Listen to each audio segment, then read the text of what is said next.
इसमें प्रोफेसी देख रहे थे आप, कैसे ये साउथ अफ्रीकन पास्टर दोनों आए, इनका नाम बताया, इनकी हर चीज़ बताई परमेश्वर ने, और ये हैरान हो गए कि और जब प्रभु ने मुझे दिखाया तो ये मन की बात चाहते थे कि परमेश्वर मेरे मन की बात करे, और परमेश्वर ने वैसा ही किया। तो ये अपनी लाइफ में सुन के देखो कैसे इसके अंदर जोश है, कैसे इसके अंदर मतलब ये टीचिंग के अंदर बताया जाता है कि कैसे रिसीव करना है, कैसे एंजल को खुश करना है। आप समझ रहे हैं?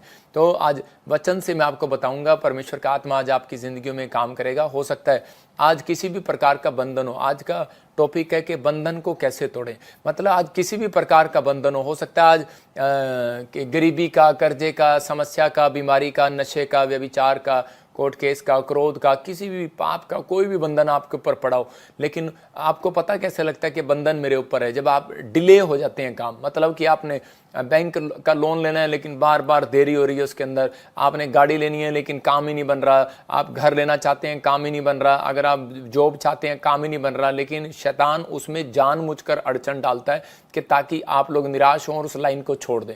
और परमेश्वर भी उसको चेक करता है कि अगर ये व्यक्ति टिका रहेगा तो परमेश्वर से बहुत कुछ ले लेगा। लेकिन कुछ व्यक्ति ऐसे होते हैं अपनी लाइफ में हार मानने लग जाते हैं, और उसी समय कि वो जब हार मानते हैं तो उसी समय एक हार मानना होता है, एक पाप करना होता है। उन दिनों में वो गलतियां कर बैठते हैं और उसी समय कुड़कुड़ा बैठते हैं। दो तरह के पाप उनकी ज़िंदगी में हो जाते हैं कि एक हार मानना भी एक पाप हो जाता है, और एक दूसरा कहता है कि कुड़कुड़ाना भी एक पाप हो जाता है। तो उसी समय वो हार मान लगते हैं, और कुड़कुड़ाना मतलब कि उसी समय निंदा करना, कोसना अपने आप को। मैं कह रहा हूँ कि परमेश्वर को तो व्यक्ति कोसता नहीं है, लेकिन शैतान ऐसी गलतियां करा देता है और वो कहने लग जाता है कि परमेश्वर तूने ये क्या किया, कैसी नौकरी दी, कैसी जॉब दिया, कैसे घर दिया, कैसे पत्नी दी, कैसे बच्चे दिए, कहना नहीं मानते।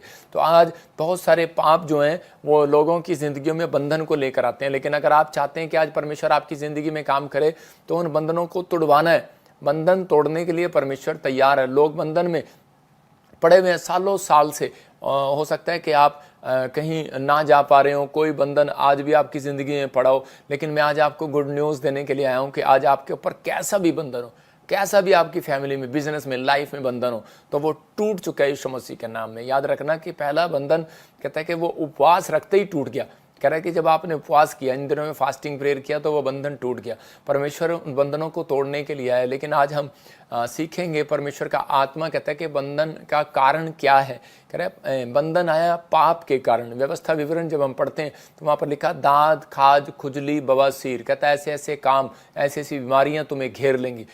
इसका मतलब कुछ बीमारियाँ पहले नहीं थी, उसके बाद आई। कुछ जीवन में पाप नहीं थे तो वो पाप आने शुरू हुए। इसका मतलब कि परमेश्वर चाहता है कि हम लोग